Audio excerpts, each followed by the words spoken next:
yang kita bahas. Seorang mukmin itu selalu berbaik sangka kepada Allah Subhanahu wa taala. Dia yakin bahwasanya kelapangan itu pasti menyertai kesulitan yang sedang dialami. Maka di akhir kalimat itu apa hadisnya? Wa anna ma'al usri yusra. Wa anna ma'al usri yusra. Sesungguhnya ketahuilah bahwasanya bersama kesulitan itu ada kemudahan. Ini sebagaimana firman Allah. Nah, ini bulan Ramadan. Saya selalu mengatakan ketika Ramadan kita banyak baca Quran, kira-kira ayat mana yang kecantol di hati kita? Nggak usah banyak-banyak, Pak. Dapat 1-2 ayat, tapi itu menjadi hal yang membuat keyakinan kita tambah kuat, tambah kokoh. Itu dah Masya Allah. Nah, ini ayat yang saya yakin kita sering mendengar dan membacanya. Hadis ini sebagaimana kata Allah, wa anna ma'al usri yusra, sebagaimana firman Allah surah Asy-Syarah dan surah Alam Nashrah. Apa bunyinya? Inna ma'al usri yusra. Kemudian inna ma'al usri yusra. Fa inna ma'al usri yusra, inna ma'al usri yusra. Itu 2 ayat, ayat 5 dan ayat 6. Diulang. Fa inna ma'al usri yusra, inna ma'al usri yusra. Maka sesungguhnya bersama kesulitan itu ada kemudahan. Ya, sungguh bersama kesulitan itu ada kemudahan. Ini sebagaimana dalam sebuah riwayat yang menyebutkan bahwasanya ini mursal, ya. Ada yang mengatakan mauquf, ada beberapa riwayat mengatakan bahwasanya la yaghliba usrun yusrain. Sesungguhnya satu kesulitan tidak akan mampu mengalahkan 2 kemudahan. Maka tadi 2 dikali ingatkan, inna ma'al usri yusra, inna ma'al usri, tidak akan mampu mengalahkan 2 kesulitan, 2 kemudahan oleh 1 kesulitan. Kita dapatkan 1 kesulitan, Pak. Kemudahan itu ada 2. Maka jangan pernah putus asa. Sesulit apapun itu di sampingnya ada 2 kemudahan. Allah Subhanahu wa taala menjadikan setiap mukmin itu ada solusi terhadap masalah yang dihadapinya. Setiap kesempitan itu ada jalan keluarnya. Maka dikatakan dalam riwayat Abdullah bin Mas'ud, "Lau kana al-'usru fi juhrin." Kalau seandainya kesulitan itu ada di sebuah lubang, Pak. Nah, ibaratkan adanya kesulitan itu di sebuah lubang. La dakhala 'alaihi al-yusru. Maka sungguh kemudahan itu akan masuk dalam lubang tersebut hatta yukhrijahu, sehingga kemudahan itu mengeluarkan kesulitan yang ada di lubang itu. Dan beliau melanjutkan, 1 kesulitan tidak mampu mengalahkan 2 kemudahan. Kemudian beliau membacakan, inna ma'al usri yusra, inna ma'al usri yusra, ya, fa inna ma'al usri yusra, inna ma'al usri yusra.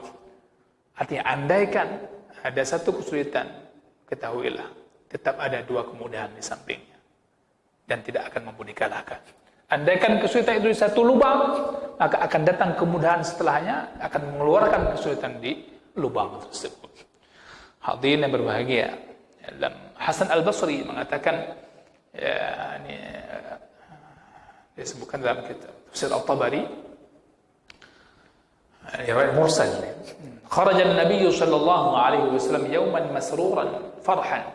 Suatu ketika Nabi sallallahu alaihi wasallam keluar dalam keadaan senang, gembira. Wa huwa yadhhak. Nabi sallallahu alaihi wasallam pun ketawa. Ya, ketawa Nabi senyum, ya. Wa huwa yaqul, kemudian Nabi mengatakan, la yaghliba usrun yusrain. Tidak akan pernah mampu kesulitan itu mengalahkan 2 kemudahan. Ya, fa innamal usri yusra. Maka itu jiwa contoh seorang mukmin, selalu optimis akan kemudahan jalan keluar walaupun sulitnya keadaan. Mampu enggak kita senyum kayak Rasul tadi? Sulit masih bisa senyum. Kita kadang bukem-kem kalau dengan susah. Padahal sedang susah itu lagi dibawa orang bisa senyum. Ana bukem-kem dengan susah utang. Ana bukem-kem lu enggak laku raya. La haula wala quwata illa billah. Memang gimana dengan susah dapat beli? Dengan susah dan dihibur. Maka ada namanya ta'ziyah, itu kan menghibur. Hadirin saya muliakan. Maka di sini kita melihat ini momen akhir-akhir Ramadan, Pak. Ramadan ini akan pergi, Pak. Ramadan akan pergi. Kita berharap pada Allah Subhanahu wa taala Ramadan kita akan dapat kembali tahun-tahun berikutnya. Kenapa demikian? Karena saya pribadi yakin masih banyak sekali kekurangan-kekurangan kita di Ramadan ini. Ya, dengan harapan nanti ke depan kita nggak akan mengulangi kekurangan yang ada di Ramadan ini. Kita akan perbaiki. Jikapun Allah Subhanahu wa taala tak memberikan kita kesempatan di Ramadan ke depan, kita berharap Allah Subhanahu wa taala, kita berdoa agar Allah mengampuni dosa-dosa kita di Ramadan kali ini. Agar Allah Subhanahu wa taala memberikan segala kebaikan yang bisa kita rebut di hari-hari terakhir Ramadan kali ini. Jikapun masih ada Allah berikan kesempatan tahun-tahun ke depan berikutnya, semoga Allah berikan kita kekuatan untuk bisa mampu melakukan lebih baik pada Ramadan ini. Namun jika tidak, dan Allah Maha tahu, ini ilmunya hanya ada pada Allah. Jika kita semua di masjid ini dan Allah Maha mampu mematikan kita seketika, kita berharap berdoa agar Allah mengampunkan dosa-dosa kita. Karena Rasul dalam hadisnya mengaminkan kalimat Jibril alaihissalam, sungguh sangat merugi orang yang dia memasuki Ramadan namun dosanya tidak terampuni. Ya, dosanya tidak terampuni. Ya, tentu kita tidak mau merugi kesekian kalinya. Hadirin semuliakan, maka orang-orang yang istiqamah itu makin di penghujung sebuah ibadah dia makin sungguh-sungguh. Kita lihat dalam salat itu, makin di penghujung sebelum salam kita ada doa berlindung kepada Allah. Ya, doa mengakui diri bahwa kita banyak berbuat zalim. Ya Allahumma inni zalamtu nafsi zulman katsira wa la yaghfiru dzunuba illa ant. Begitu juga ketika Ramadan, kita ahlul istiqamah. Siapa yang paling istiqamah? Rasulullah. Tadi dikatakan oleh ulama seperti Ibnu Qayyim rahimahullah kitab Madarijus Salikinnya, dia mengatakan orang yang istiqamah itu dia makin di ujungnya, makin di akhir-akhirnya dia makin bersungguh-sungguh, makin bergerilya. Maka di sini boleh saya katakan kita lebih dituntut untuk cerdas dalam beribadah, terlebih di akhir-akhir Ramadan. Waktu sudah sangat terbatas. Bekal kita sedikit, tapi bagaimana bekal modal sedikit itu menguntungkan untung yang banyak, memberikan laba yang banyak. Maka hadirin saya muliakan, saya mengajak kita tidak seperti Abu Bakar pun. Artinya Abu Bakar kita ditanya ada Rasulullah SAW kepada para sahabat, siapa yang hari ini dia pagi ini dia sudah, di hari ini dia sudah yang berpuasa, maka Abu Bakar berkata, ana ya Rasulullah, saya ya Rasulullah. Siapa yang bersedekah, dia juga ya. Yang menjenguk orang sakit, beliau juga. Kemudian mengantar jenazah, beliau juga. Nah, kita hari ini terlebih jamaah sekalian yang kita di akhir Ramadan, mungkin lebih banyak fokus di masjid, manfaatkan. Banyak lapangan amal saya lihat di Baitur Rahman ini, Masya Allah. Saya melihat suasana Ramadan kali ini saya memang terharu melihat jamaah Baitur Rahman kali ini. Luar biasa. Tapi tadi saya sampaikan ke security tadi subuh, saya nggak nyangka nggak ada tempat parkir sekali ini. Karena saya bawa motor, saya bawa Honda, nggak ada tempat parkir. Ya, padahal masjid lain di waktu yang sama kita datang mudah parkir di mana saja. Ya, satu, subhanallah, ini satu kebaikan. Saya melihat ini masih ada kebaikan. Saya dulu pernah mengatakan, Pak, kita bisa sampaikan, semua ini kota yang dikelilingi oleh laut dan ada sungai. Punya Allah nak gom bagah dah. Bukan berarti bagi Allah sulit bagi yang lain, tidak. Saya begitu optimis ketika penduduknya itu orang-orang yang selalu memperhatikan keimanannya, ketakwaannya, menjaga perintah Allah, dan selalu ada amal ma'ruf nahi munkar. Allah akan selamatkan kota ini. Allah akan selamatkan negeri ini. Luar biasa. Jadi saya perhatikan di atas juga ada orang-orang yang membacakan Al-Quran, ada hamba-hamba yang bermunajat. Ya, di sini juga ibu-ibu juga ada, bapak juga ada. Di sampai sebelah kiri, sebelah kanan juga ada. Masya Allah. Nah, sebenarnya ini ada orang etikaf lagi. Ya, jadi ini ada kesempatan. Saya lihat di sekretariat ada dibuka yang mau infak. Ya, luar biasa, bulan Ramadan, ya, bulan Ramadan kita bisa infak. Enggak usah mikir banyak, Pak. Selalu mengatakan, itu infak itu kalau ada istilahnya, ada kawan saya bilang istilahnya program STM, Ustaz. Ustaz ingat bu STM ya. STM itu kan anak STM kalau kelahi itu ngeri-ngeri kali katanya. Ya, tawuran tu Masya Allah. Berbeda anak STM. Ini STM kita artikan sedekah tanpa mikir, Ustaz. Masya Allah. Sedekah tanpa mikir. Ada 10.000. Subhanallah, dimakan orang buka puasa, orang sahur. Banyak kebaikannya. Ya, saya kasih tips, ini kan cerdas di akhir ibadah, di akhir malam. Pak, ketika sahur, enggak banyak doa, enggak apa-apa, tapi doa yang bisa mengumpulkan segala-galanya. 10 akhir Ramadan yang perbanyak, Allahumma innaka afun tuhibbul afwa fa'fu anni. Saya Ustaz banyak kali masalah, ingin Allah selesaikan masalah. Bacakan, Ya Hayyu Ya Qayyum, birahmatika astaghith, aslih li sya'ni kullah, wa la takirni ila nafsi tarfat 'ain. Doa zikir sebanyak. Dan selalu saya mengatakan, ketika di penghujung malam itu, kan Allah mengatakan, apakah ada di antara hamba, siapa di antara kalian ingin meminta kepadaku, maka aku akan berikan. Allah memanggil kita, siapa di antara kalian ingin minta kepadaku? Hal min sa'il fa'atiha. Apakah ada yang meminta kepadaku, maka aku pasti akan berikannya. Ulama mengatakan, di sini bukan berarti Anda harus berwudu dulu. Di sini tidak mesti sedang dalam sholat. Sedang dalam berbaring pun tengah-tengah, Pak. Jaga-jagaan. Kapal tengah limau. Poput. Begitu bangun, langsung. Ya Allah, ampunkan dosa saya.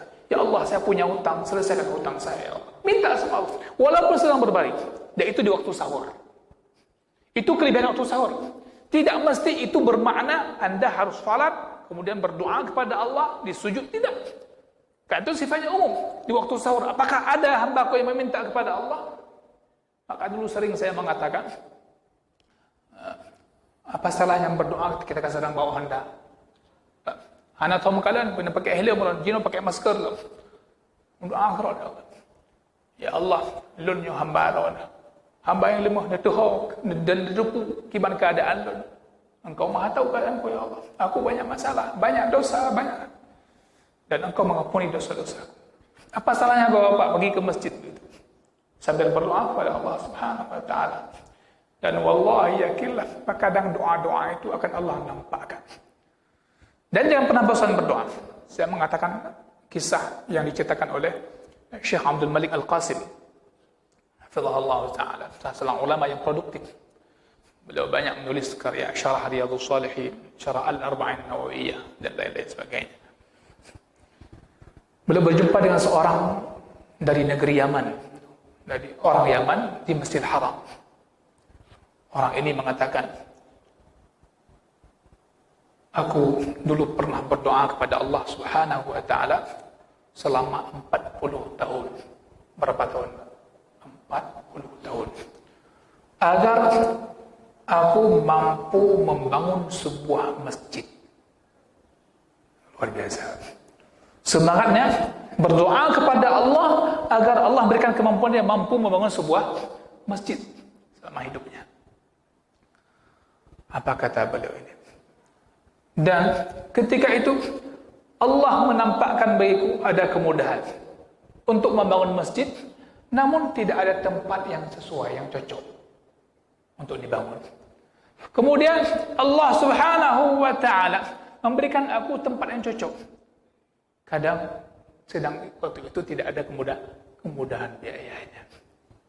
Saya teringat ungkapan Allah mengatakan bahwasanya ketika Allah melihat hambanya sedang bersungguh-sungguh untuk melakukan amal ketaatan kepada Allah, maka Allah hadirkan kepada dia beberapa hal yang bisa mengalihkan fokusnya untuk dilihat apakah si hamba ini jujur dia dalam ketaatannya, benar serius untuk menggapaikan ridha Allah Subhanahu wa taala. Kadang Pak, kita ingin bertobat di sebuah maksiat. Ada orang bertobat di sebuah perzinahan. Nauzubillah min dzalik. Ya. Berzina. Kemudian ingin bertobat kepada Allah Subhanahu wa taala. Ketika di tengah hari dia bertobat, sudah sebulan bertobat, taat dia, ikuti kajian, menjaga ibadah, berdoa, tiba-tiba Allah hadirkan lagi godaan. Itu untuk menguji dia apakah jujur dia kepada Allah ingin bertobat atau tidak. Baik, kembali ke cerita orang Yaman tadi. Akhirnya, setelah 40 tahun, Allah Subhanahu wa taala memberikan kemampuan bagi bapak ini, bagi orang ini membangun sebuah masjid sekaligus sebuah madrasah tahfidzul Quran. Dulu dia minta pada Allah apa? Mampu membangun sebuah masjid. Tetapi ketika Allah menjawab doanya, itu Allah berikan kemampuan melebihi masjid. Bahkan dia mampu membangun sebuah madrasah. Subhanallah. Maka ini kita berdoa kepada Allah lebih di waktu-waktu mustajab ini. Tapi saya ingatkan, jangan doa hanya fokus untuk kepentingan kita, walaupun urusan akhirat. Berdoalah kepada Allah Subhanahu wa taala juga kemaslahatan kaum muslimin. Dan mendoakan kaum muslimin, mukmin dan mukminah. Mendoakan keampunan untuk mereka. Maka Allah memberikan kita satu kebaikan, satu mukmin, satu kebaikan. Cuma bayangkan dunia ada orang mukmin. Allahumma ighfir lil muslimin wal muslimat wal mu'minin wal mu'minat al ahya'i minhum wal amwat. Betapa banyak mereka. Setiap itu kita dapatkan kebaikannya. Hadirin berbahagia. Ya, mudah-mudahan ya, banyak tentang hal ini yang pengalaman hidup yang berkaitan dengan hadis yang sedang kita bahas. Tapi insyaAllah ya, ini sudah cukup menjadi motivasi bagi kita semua untuk menggapai apa yang Allah janjikan. Ya, mudah-mudahan ini bermanfaat. Mohon maaf atas segala kekurangan. Ini akhir pengajian kita di Ramadan kali ini. Jauh. Karena tanya. Karena tidak boleh menolak orang yang bertanya. Assalamualaikum warahmatullahi wabarakatuh. Waalaikumsalam warahmatullahi wabarakatuh. Ustaz Imam yang saya hormati, para jamaah yang berbahagia. Di satu sisi, setiap musibah yang menimpa manusia, Allah sayang dan akan memberikan keuntungan-keuntungan bagi yang mendapatkan musibah itu. Di sisi yang lain, kita disuruh mendoakan supaya dijauhi dari setiap musibah. Rezeki juga, Allah telah menjamin rezeki setiap hamba. Tapi kita selalu berdoa, seakan-akan kita tidak percaya kepada Allah. Pertanyaan saya, apakah musibah itu diberikan kepada orang tertentu saja, dan bagaimana cara kita menyikapinya? Terima kasih. Assalamualaikum warahmatullahi wabarakatuh. Assalamualaikum warahmatullahi wabarakatuh. Jadi, semua telah Allah tentukan. Tapi ibadah itu juga Allah suruh. Dan inti ibadah itu ada pada doa. Doa awal ibadah. Doa itu ibadah. Ya, kalau saya jawab segitu ya, sekarang sudah mewakili. Kenapa?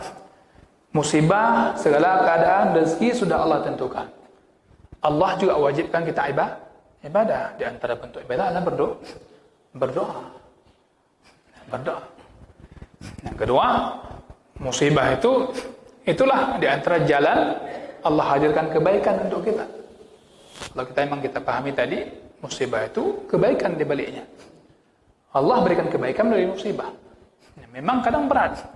Maka katanya nyak sakit, nyak pulih sakit, isunti sakit memang. Obat, dan sebagainya. Tapi itulah kebaikan. Dengan musibah ini Allah tingkatkan derajat seorang hamba. Ya. Dan tidak ada cobaan yang paling berat dirasakan oleh manusia ini kecuali para nabi, para anbiya. Nah, jemaah saya muliakan, kalau tadi musibah yang kita bicarakan kalau hanya pemahamannya, asumsinya, hanya musibah berupa terbatasnya rezeki, ada meninggal keluarga kita atau panen nggak jadi, ya, itu tidak seberapa sebenarnya. Yang paling berat adalah musibah agama. Musibah agama. Maka ketika dapat tadi musibah-musibah dan hal rezeki kita terbatas semuanya, kita bisa mempertahankan agama kita, itu yang beruntung. Yang beruntung. Maka kalau dikatakan kenapa kita disuruh berdoa kepada Allah seakan-akan kita tak percaya? Bukan. Bahkan dengan berdoa itulah tanda kita percaya. Allah kasih musibah, kita mengadunya kepada Allah. Allah kasih musibah kepada Allah. Agar manusia tidak bertawakal. Kita disuruh tawakal. Agar bertawakul. Agar tidak santai serahkan Allah. Kamu nunggu, pudah usaha teman. Pudah usaha. Tidak ada lagi. Akan tetapi disuruh betul-betul berusaha bertawakal. Maka dalam hadis dikatakan, saya tutup, kalau kalian lihat burung itu bagaimana? Kalau kalian betul-betul bertawakal, Allah akan memberikan rezeki kepada kalian pasti sebagaimana diberikan rezeki kepada burung. La razaqakum kama yarzuqut tayr. Yaghdu khimasan wa yaruhu bitana. Jadi dia pergi dalam keadaan perut kosong, pulang dalam keadaan itu tawakal. Luar biasa. Jadi sabar ini dan menghindari pada musibah dituntut suruh berdoa kepada Allah. Doa kepada Allah. Ya, kalau bicara kenapa, begitulah Allah telah membuat kehidupan itu begitu. Allah bagaimana begitu. Disitulah kebaikan-kebaikan. Jadi banyak ayat yang menyebutkan akan sejumlah keutamaan sabar, yaitu para anbiya di antaranya. Nabi Ulul Azmi, Nabi Muhammad di situ. Ya, di antara Nabi kita Muhammad SAW itu paling berat cobaannya. Tapi itulah dikatakan Sayyidul Mursalin. Sayyidul Mursalin. Begitu. Maka tadi dikatakan sabar tingkat tinggi para wali Allah. Para anbiya. Para wali itu paling tinggi sabarnya. Kalau kita mau jadi wali Allah, maka caranya bukan bertapa di sebuah gua, tinggalkan sholat, enggak apa-apa. Hana dom dari bibit-bibit, pada bibit kapanyang, urung kaya, hana temayang le, nyangka lagi. Maka dikatakan orang yang bergaul dengan manusia dalam kehidupan sehari, dia sabar, itu lebih bagus dibandingkan orang yang mengisolasi diri. Namun tidak pernah bergaul dengan orang, karena dia enggak pernah merasakan kesulitannya. Baik. Kembali kepada yang tadi sampaikan, sabar, musibah itu ketetapan Allah. Berdoa dan cara menyikapi musibah itu juga perintah Allah, syariat. Dua-duanya dari Allah. Dan kita ini tidak siapa-siapanya. Kita adalah hamba Allah. Ya, maka di sini kembali kepada ketaatan. Nah, kalau kalian puban, le ya Allah hajuk dibandingkan musibah yang gejuk. Saya sering mengatakan, banyak yang Allah kasih dibandingkan yang Allah ambil. Tidaklah Allah ambil sesuatu dari kita, melainkan Allah ingin kasih yang lebih baik daripada itu sebelumnya. Bagaimana cara pahamnya? Sederhana, gampang. Coba Bapak bayangkan, selama hidup kita berapa kali pernah tidur rumah sakit? Sakit yang berterus-terus pada muka. Sejak lahir. Berapa kali? Kan enggak seberapa. Cuma begitulah manusia. Orang si dia yang gejuk peng ti urut dia kula 3. Tilak go hal demang juk peng bengi. Bu bapa go bro kai ana ke bah peng ni ke bah bak mak gejuk bak mak ke berkatanya. Tu kata keun ke bapa ada macam-macam. Padahal barokan nak gejuk 10,000, 20,000, 50,000. Kadang ana bejuk. Nyo ana peng ubut ayah. Kacau jumpa nak 30,000. Tengah na ayah juk. Tengah na ayah juk ana dengar dekat ayah gak tak kai dia. Tapi ketika tidak ada ayah enggak bisa kasih, bro dah ke ayah. La haula wala quwata illa. Provokasi mak lo. Yang mak ni kalian pergi mana ya? Mak pergi berokat, tapi ayah lain mah. La haula wala quwata illa billah. Begitulah contoh ya. Mudah-mudahan ini terjawab apa yang ditanyakan. Mohon maaf segala kekurangan. Subhanakallah walhamdik. Asyhadu an la ilaha illa anta astaghfiruka wa atubu ilaik. Wassalamualaikum warahmatullahi wabarakatuh.